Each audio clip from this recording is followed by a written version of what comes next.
All right, let's dive in. Today, we are going deep, and I mean really deep, into just one chapter of a classic novel to see how a family actually survived.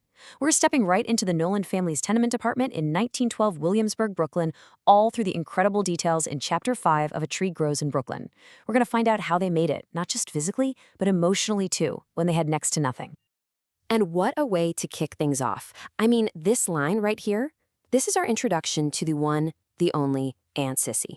It is so funny, it's a little bit scandalous, and it just perfectly sums up her wild, unpredictable spirit in one sentence. She is the spark of life in what can be a very, very gray world.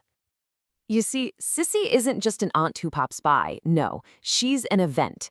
For our main character, young Francie Nolan, Sissy is everything her own life isn't. She's glamorous, she's exciting, she's full of laughter. She basically blows a gust of fresh, exciting air right into their cramped, hardworking little apartment. Okay, and this chart just lays out the contrast perfectly.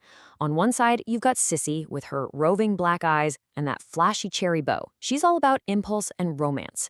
And on the other side, you have Mama, Katie Nolan, who is defined by her rough, cracked hands from scrubbing floors all day. She is the anchor, the one who is completely grounded in reality.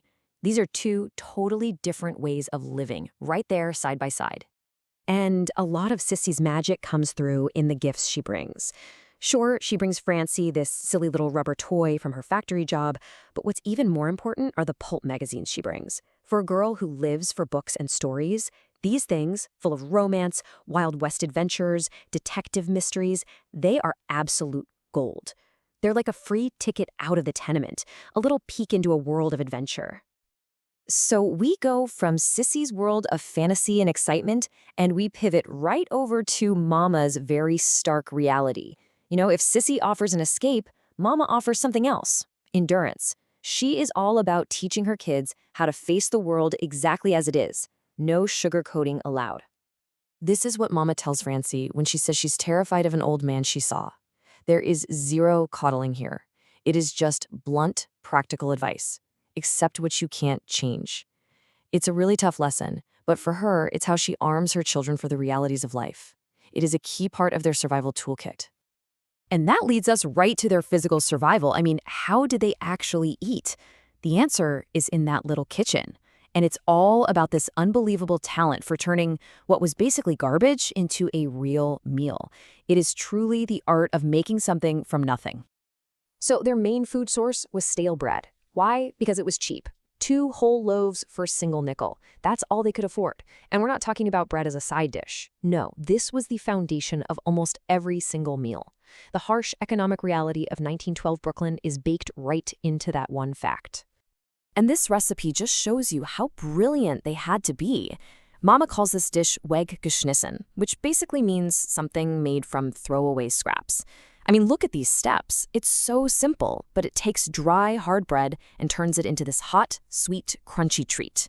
And that little sprinkle of crushed rock candy at the end, that's not just about flavor. That is about finding a little bit of joy.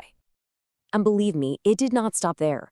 Mama was a complete magician with stale bread. She'd make a baked loaf with this wild sauce made from ketchup and a bit of coffee, or bread pudding with 1 penny's worth of sliced apple, frying up old slices in bacon fat. She'd even stretch a tiny bit of meat by mixing it with bread pulp to make meatballs for their special Saturday supper. This wasn't just cooking. This was an act of defiance. But just imagine eating bread in some form or another for breakfast, lunch, and dinner, day in, day out. No matter how creative you are, eventually, it all just starts to taste like nothing. The monotony itself becomes a kind of starvation. So what on earth do you do then? Okay, this is where the story gets really, really cool. They had a specific ritual for this exact problem. Francie even had a name for it: Big Pickle Time. It was literally a strategy they used to fight back against the sensory fatigue of being poor. And the cost of this powerful ritual? 1 cent. Just a single penny. That's all it took to completely change how they experienced food for an entire day. So what was this thing? It was a huge, incredibly sour pickle. And Francie wouldn't just gobble it down. The book says she would suck and nibble on it all day long. The whole point wasn't to fill her stomach. It was to totally shock her taste buds with this powerful, overwhelming flavor. It was like a sensory reset button. And here is the absolute genius of it. After a whole day of nothing but that overwhelming sourness from the pickle, the simple, bland taste of bread and potatoes was actually a relief. It tasted good again. The pickle literally restored their ability to appreciate the little that they had. It's such a profound psychological trick for survival. So this one chapter, from all the way back in 1912 Brooklyn, it leaves us with this incredibly powerful idea. Survival isn't just about finding enough food to eat. It's about finding ways to make that food bearable, maybe even joyful. It's about the small things we do on purpose to reset our perspective so we can keep going. And it kind of makes you wonder, doesn't it? What are the penny pickles in our own lives? What small rituals help us endure?